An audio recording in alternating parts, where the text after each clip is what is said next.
this year, we have a little gift for you guys behind each of your chairs.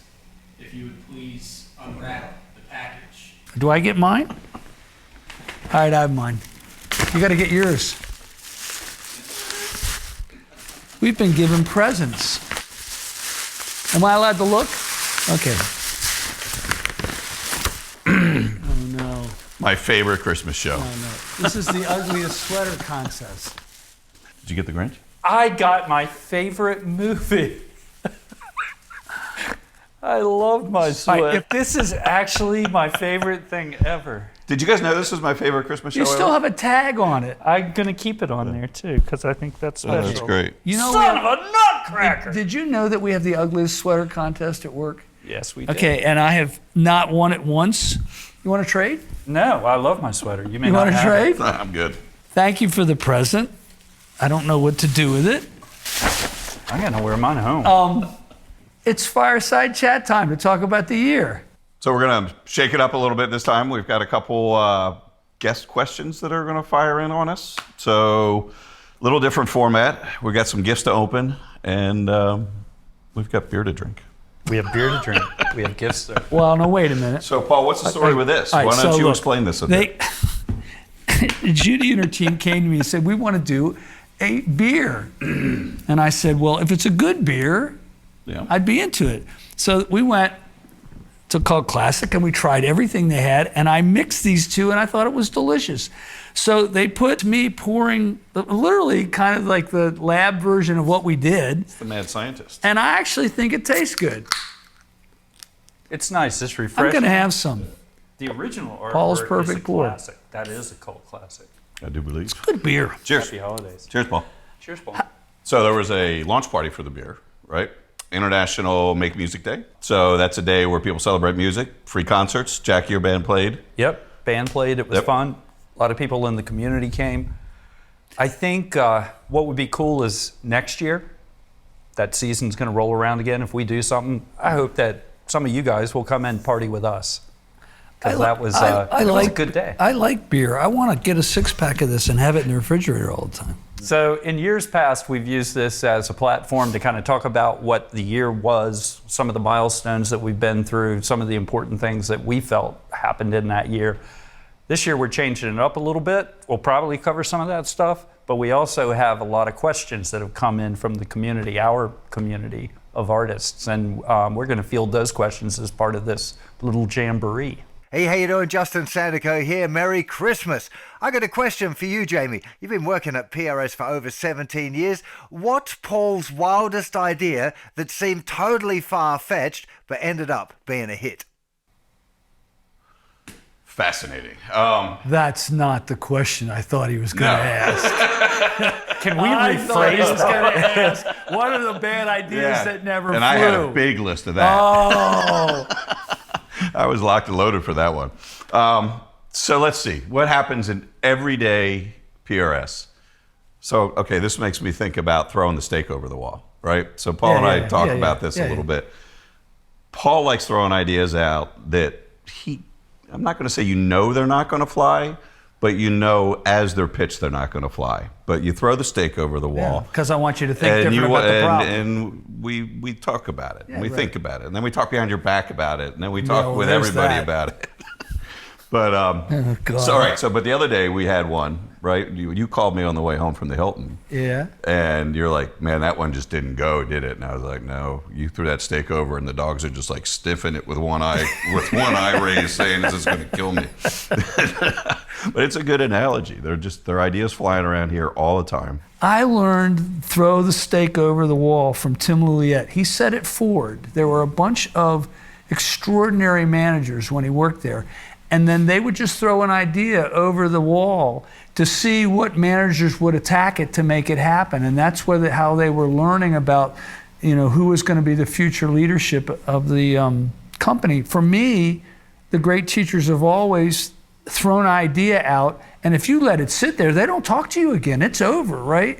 And in my world, it's not that the idea is such a good idea. The idea is one to get us all to think about the problem differently. I very often say, this isn't going to fly, and then I'll throw the stick over the wall. Yep. You're right about that, Jamie. So we dip the bobbins in wax, right? So we're trying to get equal penetration through the coils with the wax. And we had a thing where different parts of the wax spots were different temperatures. That's and we were right. getting different penetrations. That's right. And so Paul looks up, he's thinking, and he says, heat sink, marbles.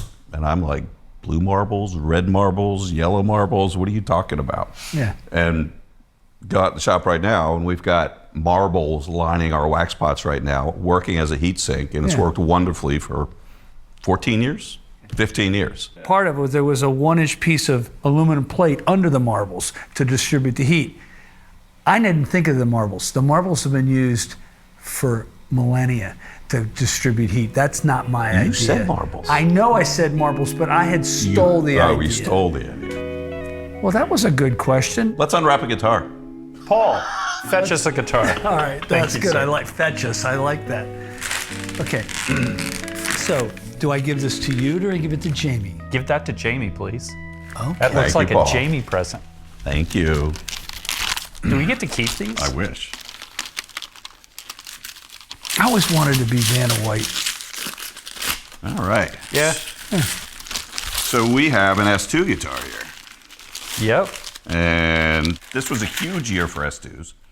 So if you flash back to when we started S2s, at that time we only had Core and SE, basically. And there was a huge gap in pricing between the two.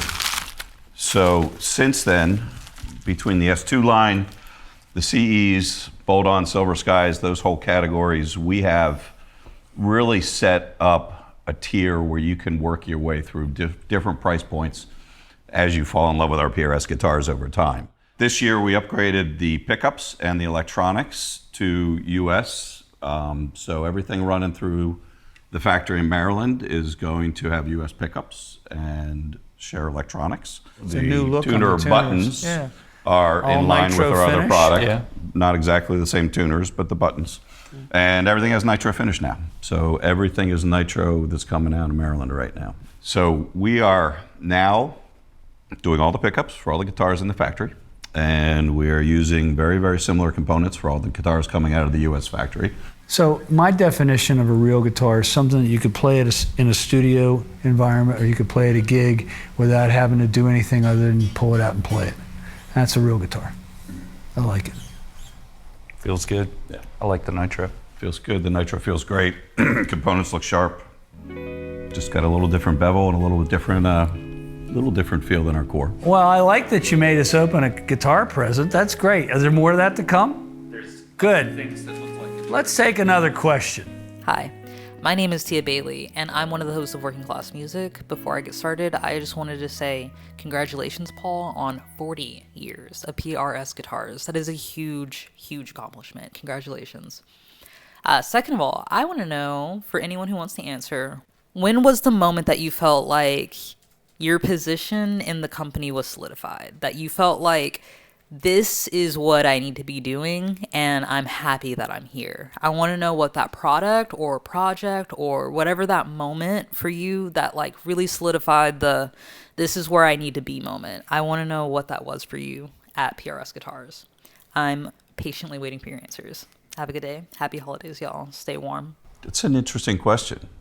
I would say, coming from outside the music industry, it took a minute to get comfortable, to understand the thought process. We don't think like most companies think. No. And I mean that in a good way.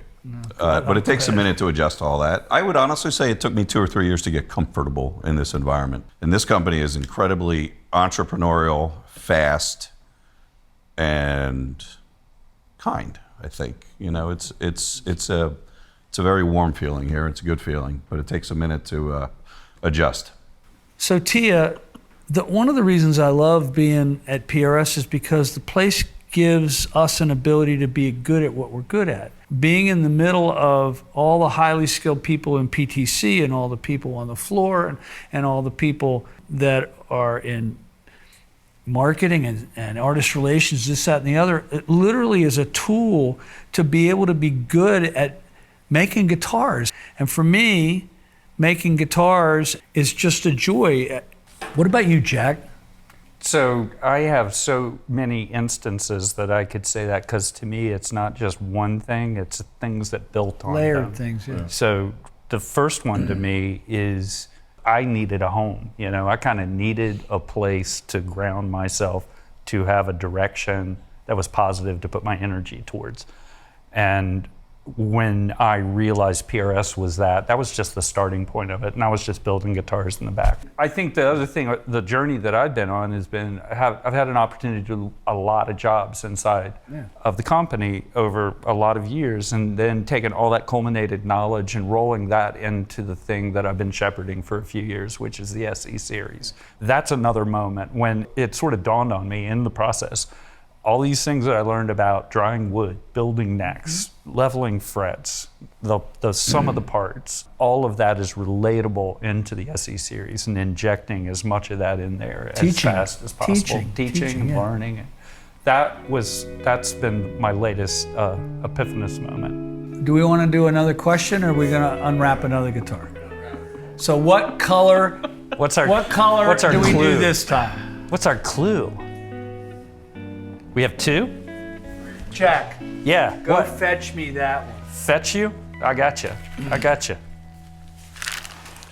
Do I get to open it? And then it's There's this one. more of these? Okay, is that I want it? you to open this. No, you got it. No, You got you're that. excited. I'm not. I was. I will be. Okay. Paul, fetch us the green guitar. Thank you. I like being ordered around. Told you I was just a figurehead. All right. Are we all opening right now? This was a hell of a wrap job. You know, there's neat unwrapping people and messy unwrapping people. That's two classifications of people. Ooh. One of my favorite new guitars in one of my favorite new colors. This is a CE of some type. Told you it was a CE. It says CE on the truss yard cover. Sure enough. That's right. Oh my God, it's an SE. I thought it was a US made guitar. That's a Oh, CE Jack, standard. that's not fair. That's funny. not fair. I thought the whole time I was opening a US guitar. That's funny. Wow. This is a good representation of a lot of effort by a lot of people through this year. So these are three products that we launched, pretty different, but all with the same passion and spirit, I'd say. That's our CE Standard 24. That's the guitar that we said, let's make the very best guitar that somebody can buy for under $500 that they can take out of a gig bag and go and do a show with. Amazing value. A lot of engineering went into that to bring it to market at that price point. The guitar that I'm holding is the Custom 24 semi-hollow piezo. And this is a guitar that we put as much of our experience and technology into to see how we could push the boundaries and come up with something amazing.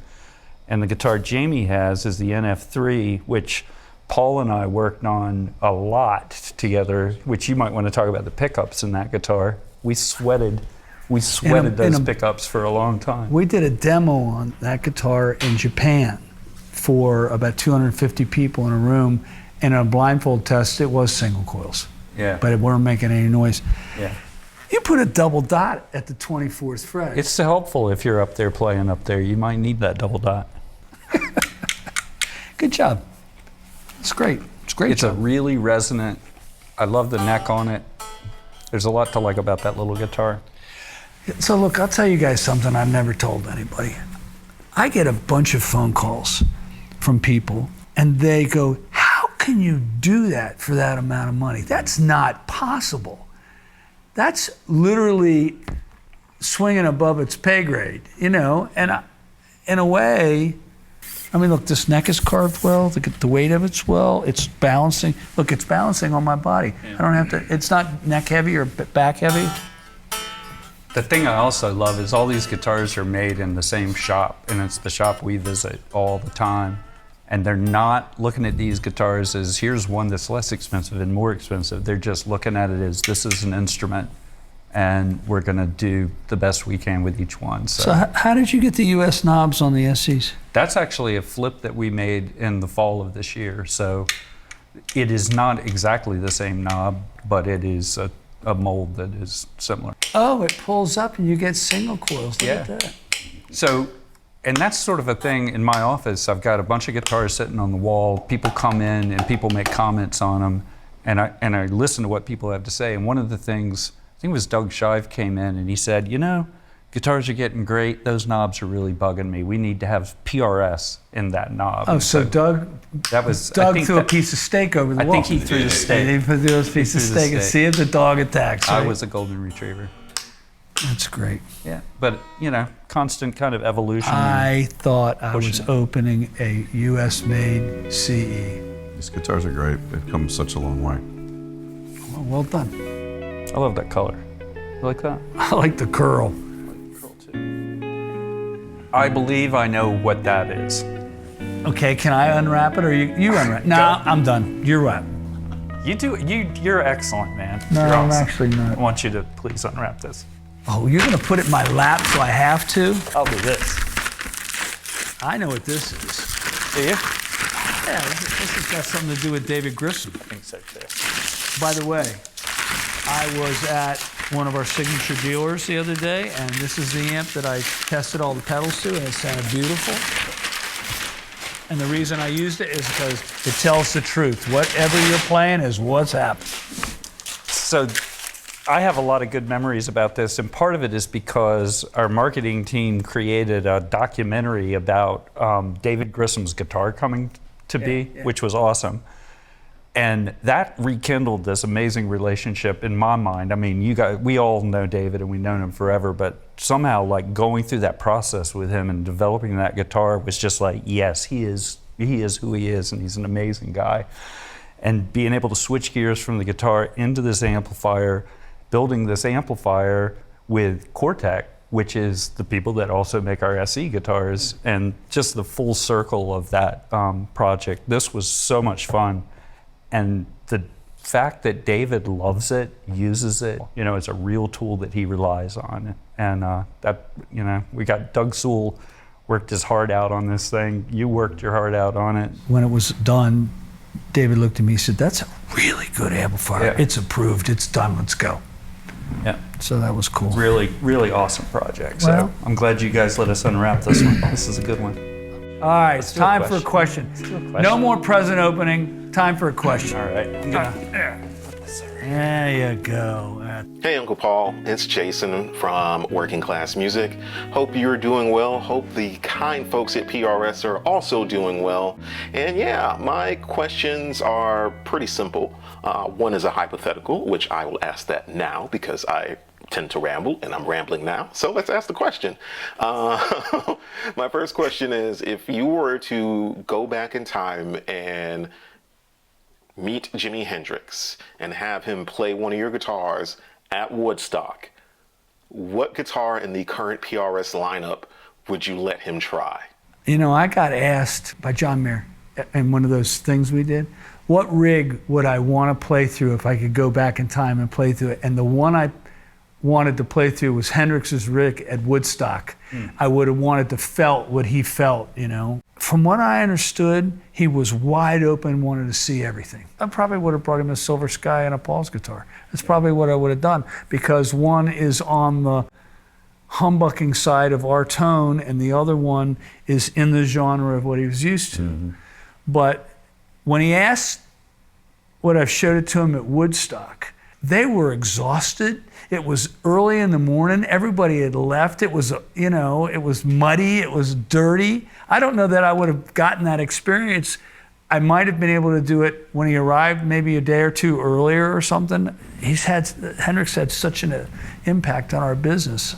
I would have adored to be able to show him guitars, but you know, he died before I even had started being a guitar maker. Right. I was able to go to the Sphere this year. I had tickets to go see John Mayer and Dead & Company, and had emergency surgery and couldn't go. And it was one of the last days. And I got a call from Joe Walsh, would I come see the Eagles? And I'm, are you kidding? He'd be my guest, right? And I sat in this chair and it looked like the sky looking up. It didn't look like there was no roof. It looked like I was looking into the sky in the desert, you know, and he's down there playing one of the guitars that we made, and I've got speakers like in the chair, like right next to me, but they're not obvious. It took me a while to figure out where the sound was coming from. And I was in tears watching him play. It sounded stunning. Yeah. You showed me a phone video. Yeah. And it sounded amazing, on yeah. your phone even. It was just, And you that's saw what it sounded like in the John, room. I saw Dead Dead go cover. out there with my son. Yeah. and That was friends. pretty amazing, So right? amazing. Blown away. I was Yeah. blown away. John Mayer had a field day Yeah. in the Sphere, and then the Eagles have been having a field day in the Sphere. It's the new kind of venue, you Yeah. know? But to watch our guitars get played Yeah. there was really something. That's cool. Do we have another question? We have another question. I think like they have another There they question. go. Let's hear it. All right, go. Hey, Joe W. here. How you doing? I got a question, okay? There's a Peter Green song where he played sustained notes. I don't think he had an overdrive or any kind of pedal to do that. It was a Les Paul, and he would hit notes and they would ring and sometimes break into harmonics. I used to do that in the James Gang. I had to get a certain distance from my super reverb, and I would hit notes that would sustain and ring as long as I stood at that distance from the amp. What is that harmonic sustain? And can you tune the wood in a guitar so that it would be resonant to music notes and the harmonics that would also come out of it? This is no pedals. It's just sometimes you hit a note and it'll ring until you stop. And I don't know how they do that, and I would sure like to know. Is that the wood of the guitar? Or is it the electronics of an amp? Anyway, that's my question. Good luck with that. I love All Joe right. Walsh. I love Joe Walsh. Look, he's talking about a magical experience that happens. Super Reverb actually has some gain. And if you get the right distance and the finishes crystalline and hard and the nut material is good and the bridge isn't deadening the strings and all that stuff, literally the amp will make the note vibrate. It's a feedback loop.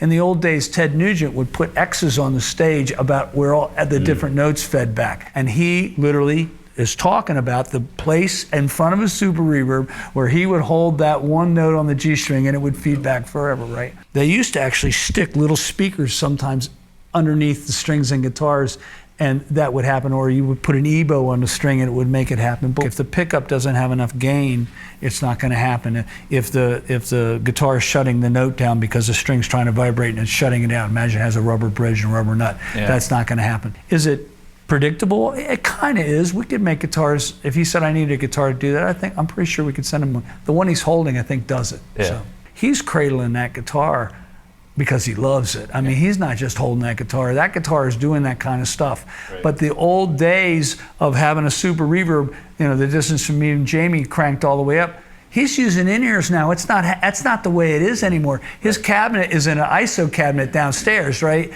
So it's a different animal. I like Joe. We have two more guitars. Two All more. right, so Jamie two. has to get them. Oh, He has to You want fetch to mix them. it up? He has to You fetch take them. that one, all right. He's fetching. and you take that one. All right. All right. Wait a minute, I just opened the red one. You open this. I like the wrapping paper. Very nice. Winner chicken dinner over here. Oh, Jamie, you see what you have? I got the Mac Daddy here. That's awesome. Oh my. That is the dragon. The Eye of the Dragon. Yeah. So this has DMO pickups in it. I haven't seen, other than the earliest prototype, a production guitar with DMOs in it. It's a handsome guitar. I can still smell the nitro drying. I love it. There's, wrap your hands around that neck.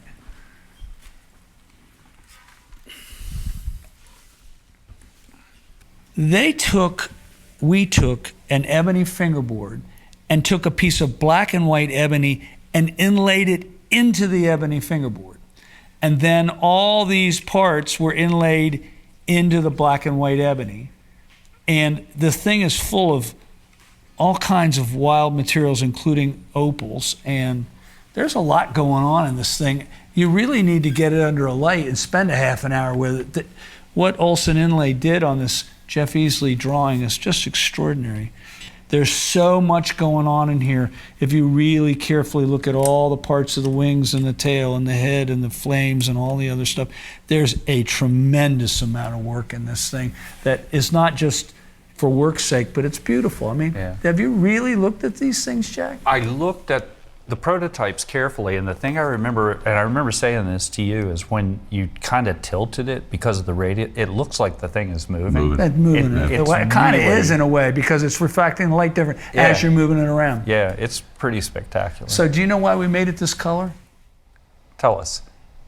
Because if you made it a much brighter color, the dark dragon didn't pop out. Right. But when you made it this color, and we used this wood that had these kinds of colors in the wood. Yeah. I don't know, I just think it's beautiful and it makes this thing pop. If this was yellow, this would... It draws your eye to it, right? I don't know, I just think that the artistic work that Jamie and Jeff and everybody did to get that thing to happen was extraordinary. And Jamie and Olson Inlay, along with Pearlworks, are the kings and queens of the whole inlay business, and Jamie and her team did this. She fought hard to make this thing as extraordinary as she could do it. So this has McCarty 3 pickups in it.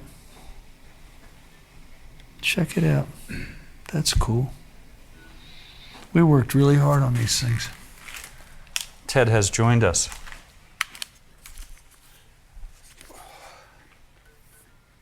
You spent time with him? I didn't.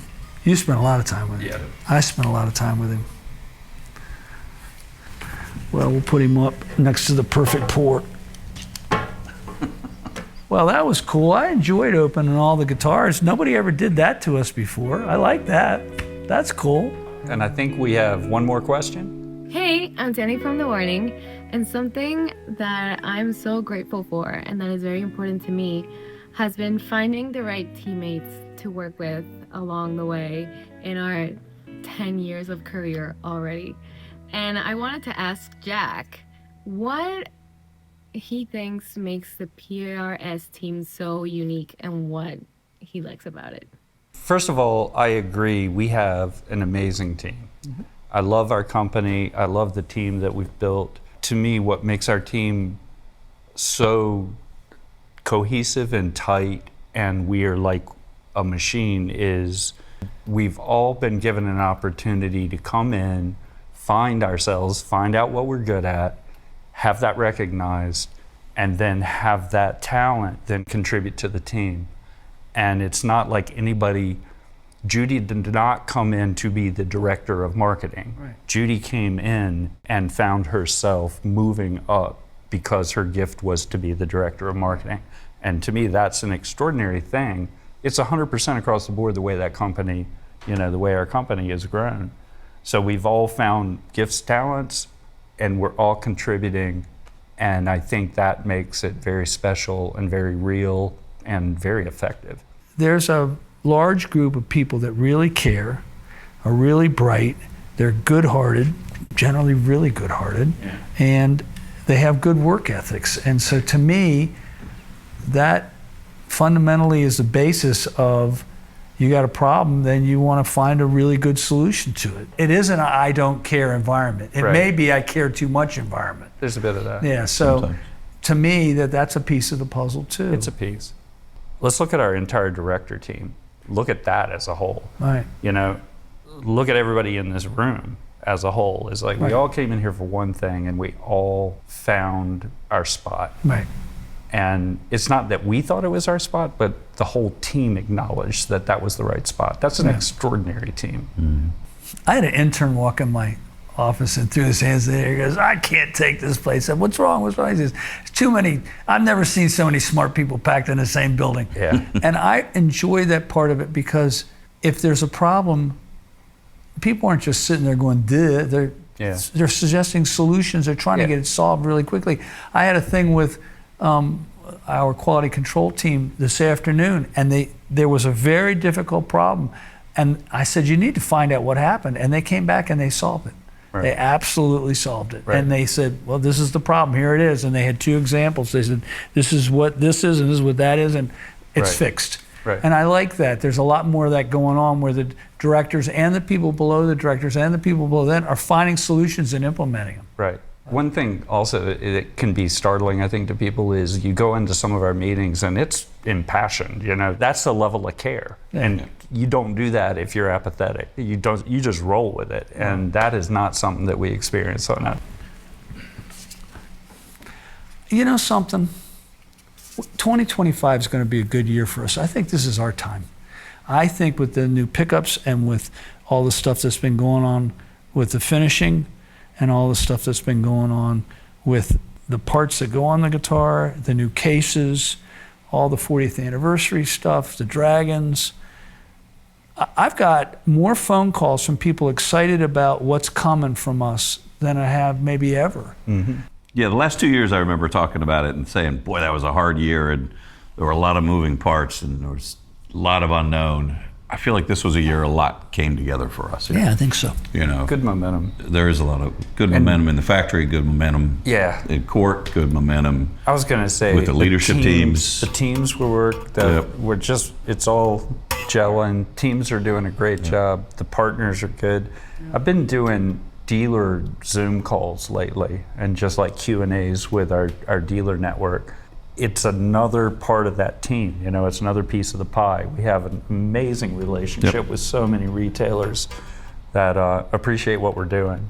And it's kind of like when we do a factory tour, I've heard you say that you finish a factory tour and we feel energized because we've done this tour. I get excited about it. Yeah, you get excited about it. It's the same way, every time I do these dealer calls, it's sort of the same thing. I end up getting like a very productive hour after that because you get jacked up because you know you've got a good teammate.